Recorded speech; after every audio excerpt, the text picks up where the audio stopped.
ये क्या, यहाँ तो कोई नजर ही नहीं आ रहा है। कहाँ है सब लोग? मम्मी जी कहाँ हो? कोई दिखाई नहीं दे रहा है। अरे बहू रानी आ गया क्या मेरा बेटा? आजा बेटा। अरे मम्मी जी कहाँ से आ जाऊँ, इतनी थक गई हूँ, आपको तो पता है। आप उधर से खड़े खड़े कह रही हैं आजा आजा। ये बैग कौन लेगा मेरा? पकड़ लीजिए ना। अरे तो बैग लेकर क्यों आ रही है? बैग बाहर थोड़ी ना है, छोड़ दे उधर ही। कोई आएगा जाएगा तो ले आएगा, तू आजा। अरे मम्मी जी खड़े खड़े क्या देख रही हैं? चलिए ऊपर, तब तक मेरे लिए चाय वाय बना दीजिए। इतनी थकी हारी आई हूँ, आपको ये भी नहीं है कि मेरी बहू आई है। जाइए शरबत तरबत बना लीजिए तब तक फटाफट। अरे ठीक है बेटा, अभी गई, अभी बना के लाती हूँ। ओह माय गॉड, मेरी तो गर्मी की वजह से दम निकली जा रही है। सही बात है, अब तो मैं कभी घर जाऊंगी अपने माई की मम्मी के पास तो कार से जाऊंगी अपनी, बाहर में जाइए बस बस से तो अरे दैया, एक तो इतनी भीड़ भाड़ इतना ठूस ठूस के भर लेती है कि बता नहीं सकती। अब ये बता देंगे तो हंसा जब हंसाई होगी के लिए। तुम ही तो जाती हो, तुम्हारे भाई लोग छोड़ने तक नहीं आए। ओहो, अब जाके सुकून आया मुझे अपना रूम देख के। मजा ही आ गया। क्या कूलिंग है, शिमला फेल है। लग रहा है जैसे मैं शिमला में आ गई हूँ वाकई में। मेरे जैसा ससुराल तो किसी का ही नहीं, फालतू मैके मैके भागती रहती हूँ, ऊपर से काम करवाते हैं नाप के। देखो अब नहीं जाना मुझे, थोड़ा सा लेट लूँ पहले। आहा क्या बात है, अब आया मजा, थोड़ा पेट सीधे हो जाए। हैं, बुढ़िया से कहा था मैंने कि शरबत बना ला, ये दाल क्यों बना रही है? माँ सुर सुर सीटी पड़ी है। ये नहीं मानी। मम्मी जी क्या करने लगी? इस सीटी किस चीज में आ रही है? हैं? अरे हमने कहा था शरबत बना दीजिए, आप दाल बनाने लगी। हमें दाल थोड़ी ना खानी है, दाल ही खाते खाते आए हैं। कुछ अच्छा बनाइएगा आज। बहू उठ जा बेटा, थक गई है क्या?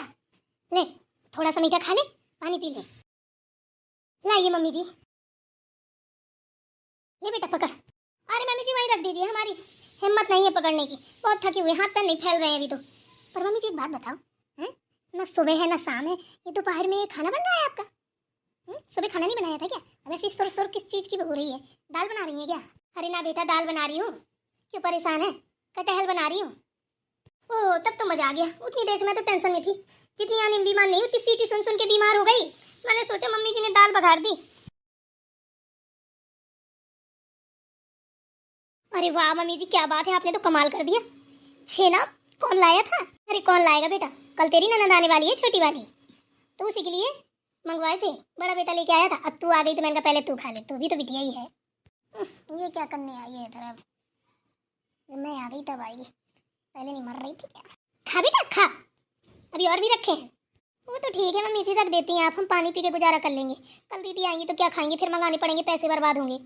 उसकी चिंता बेटा तू क्यों करती है? हैं? वो मुझे सोचना चाहिए कि तुझे? अरे तुम्हारे तो खेलने खाने के दिन है, खाओ पियो मस्त रहो, ये सारी चीजें सोचने के लिए भगवान ने भी मुझे यहीं पे रोक रखा है, ठीक है ना? तुम्हें टेंशन लेने की जरूरत नहीं है। वो तो सब ठीक है मम्मी जी, पर ये एक बात बताइए, अब तो बच्चों के स्कूल स्कूल खुल गए, अब वो यहाँ की क्या करेंगी? अभी तो उनको वहीं रहना चाहिए। हाँ पर अभी पढ़ाई वढ़ाई नहीं होती तो एडमिशन तो हो गए, पढ़ाई वढ़ाई नहीं होती तो बोल रही थी कि आ जाती हूँ 2-4 दिन के लिए। मैंने कहा चल ठीक है, चलो सही है, जो फ्री फ्रंट में रहते हैं घूमते तो वही हैं। बिल्कुल सही बोला, अभी तू छूट छटाएंगे, बच्चे बच्चे नहीं है तो तुझे भी जितना घूमना फिरना है घूम फिर ले। तेरे बच्चे हो जाएंगे तो तू भी बंद जाएगी, साल साल 2-2 साल कहीं जाना आ नहीं पाएगी। हाँ मुझे तो वैसे भी कहीं नहीं जाना है, सब लोग मतलबी स्वार्थी है। और बता बेटा तेरे मायके में सब ठीक है? मम्मी पापा भैया भाभी सब लोग अच्छे हैं, मस्त है? अरे सब लोग मस्त है, उनके बारे में मत पूछे। इस बार तो गई तो कहीं कोई काम बता रहा था, कहीं कोई काम बता रहा था, और तीनों भाभी अपने अपने मायके के लिए रफूचक। मम्मी मुझसे दोनों टाइम काम करवाती थी और पूरा काम करती थी मैं। मम्मी ने ये बोला है कि बेटी हो चाहे बहू हो बराबर का काम करना चाहिए उनको। सही कह रही थी मम्मी, करना भी चाहिए, शरीर भी स्वस्थ मस्त रहता है और हाथ में भी काम की वो नहीं रहती है, फिर आलस पालस नहीं आता है, काम तो करना चाहिए। हाँ मम्मी जी वो बात तो है। फिर तो दीदी आ रही है तो वो भी यहाँ पे काम करेंगी कि नहीं?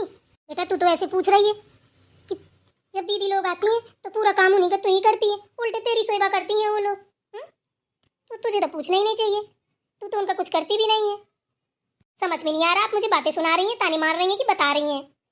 अरे नहीं मैं बता रही हूँ, तूने पूछा ना इसलिए बता रही हूँ। चल ये सारी बातें छोड़, कुछ नहीं रखा है, काम धंधे सब होते रहते हैं, तू ही नहीं जिंदगी भर करती रही है, ठीक है ना? काम हो जाते हैं ऐसे काम, हम हाँ दाएं बाएं हाथ से करके और निकाल देते हैं।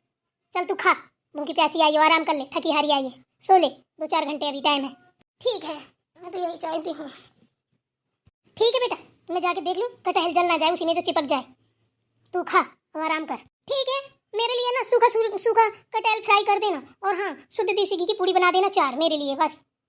अच्छा ठीक है, बना दूंगी, क्यों परेशान हो रही है, अभी तो आराम कर। वैसे एक बात बोलूं बहू? बोलिए मम्मी जी। तुझे ना ऐसे नहीं आना चाहिए था, तू बताती मैं बेटे को भेजती, बढ़िया गाड़ी से आती, तो ये धक्का मुक्की बस की गर्मी इससे तो बेटा बच जाती तू हैं। और फिर इधर से जब पाती है इधर से चली जाती है, उधर से आती है, ऐसे में तू बीमार हो जाएगी बेटा। अरे मम्मी जी मैंने सोचा काहे के लिए परेशान होंगी, पैसे तो अपने खर्च होने थे, मम्मी तो देने वाली नहीं थी, माँ कंजूस है, अब पता है वो अपनी बहू के लिए बचा बचा के रखती है, मुझे 1 रुपया नहीं देती। बिल्कुल सही करती है, इसमें गलत क्या है? हैं? बेटियों के जितने हक में था उतना बेटियों को दे दिया, अब जिंदगी भर थोड़ी ना देती रहेंगी, अब जिंदगी भर बेटियों को दबाती रहेंगी तो फिर लड़का बहू क्या करेंगे? हैं? उनके लिए भी तो सोचना पड़ता है बेटा। मम्मी जी एक बात बताइए, ऐसा आप भी करती हैं क्या दीदी लोगों के साथ? हमारे लिए बचाती हैं, दीदी लोग कुछ नहीं देती हैं? क्यों नहीं देते हैं? देते हैं, दीदी के हक में जो आता है उनका बंधना छोड़ना है करते हैं। और फिर बेटा सुन, तेरे घर में कौन सी कमी है? तेरी माता रानी की दुआ से तुझे इतना अच्छा घर मिला है, इतना अच्छा पति मिला है, नौकरी वाला, सब लोग अच्छे मिले हैं, तुझे पैसे की जरूरत है क्या? देखो मैं नहीं, ये नहीं कहती, माता रानी करे हर लड़की को ऐसा घर मिले कि वो कभी किसी चीज़ की मोहताज ना रहे, किसी पे कोई डिपेंड ना रहे, ठीक है ना? तो भगवान जी ने तुझे बिन मांगे दे दिया है, तो तू ऐसी बातें मत किया कर, वो भी माँ है, और माँ के बारे में ऐसा बोलना गलत है, अपने भाइयों की भौजाइयों के बारे में अच्छी अच्छी सोच रखी जाती है, तो बुढ़िया तो उल्टा ही बोलेगी। फिर बेटा भगवान की दया से तुम्हारे घर में सब कुछ है? तो अगर थोड़ा बहुत तो तेरी नंदे ले भी जाएंगी तो क्या हो गया? वो तो खुद ही नहीं ले जाती हैं, उनके घर में तो अंदर से बाहर तक छलक पड़ती है, जबरदस्ती दे देते हैं कि ले गांठ वाठ बांध देते हैं, विदाई जो होती है, बस और क्या। चलो ठीक है। अच्छा तो एक काम कर, खा ले, बातें मत बना, इतनी देर से बातें ही कर रही है, मैं जाके देखूं सब्जी नीचे पक जाएगी तो खा लेना कटहल, फिर सूखा ना भूंजा, फिर कलिया भसुंडा खाना पड़ेगा। ठीक है तो जाइए, आप भी तो यहीं पे खड़े खड़े बातें कर रही हैं।